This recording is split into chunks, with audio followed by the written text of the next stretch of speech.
Habit are all about association. This association determine whether we predict a habit to be worth repeating or not.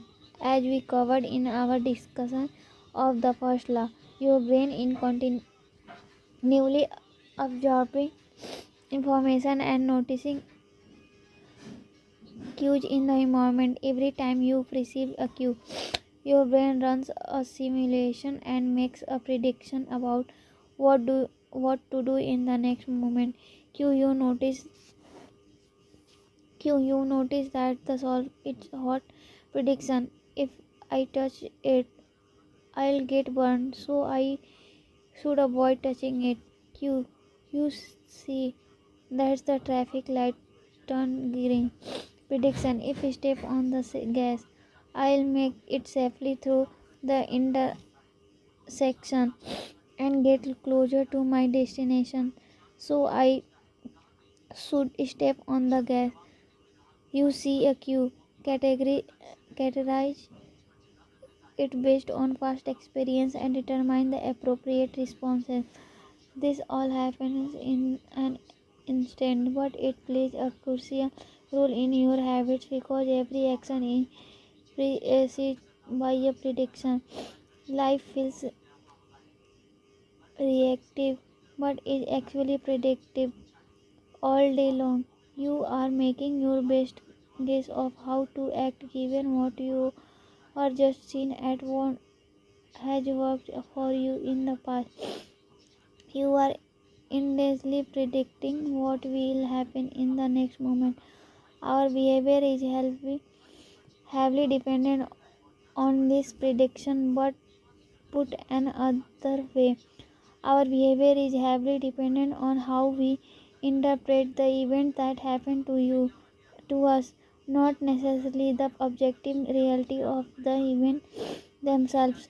Two people can look at the same cigarette and one feels the urge to smoke while the other is repulsed by the smell. The same cue can spark a good habits or a bad habits depending on your prediction. The cue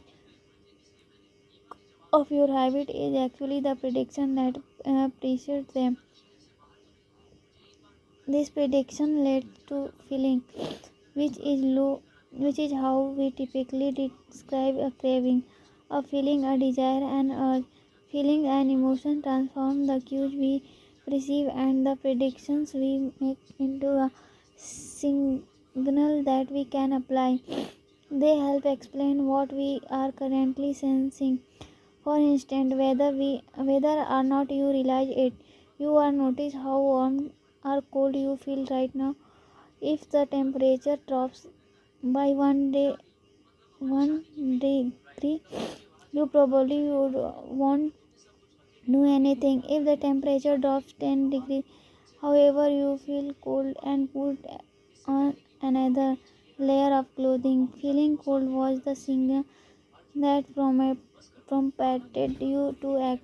You have been sensing the cues the entire time, but it is only when you predict that you would be better off in a different state that you take action. A craving is the sense that something is missing. It is the desire to changing your internal state. When the temperature falls, there is a gap between what your body is currently sensing and what it wants to be sensing. This gap between your current state and your desired state provides a reason to act. Desire is the difference between where you are now and where you want to be in the future. Even the tiniest action to teenaged with the motivation to feel differently than you do in the moment. When you it or light up or browses social media, what you really want is not a potato chips or a cigarette or a bunch of like. What you really want to feel different. Our feeling and emotion tell us whether to hold steady in our current state or to make a change. They help us decide the best course of action. Neurologists have discovered that When emotions and feelings are impaired, we are actually lost the ability to make decisions. We have no single of what to pursue and what to avoid. As the neuroscientist Antonio Damasio explains, it is emotions that allow you to mark things as good, bad, or indifferent.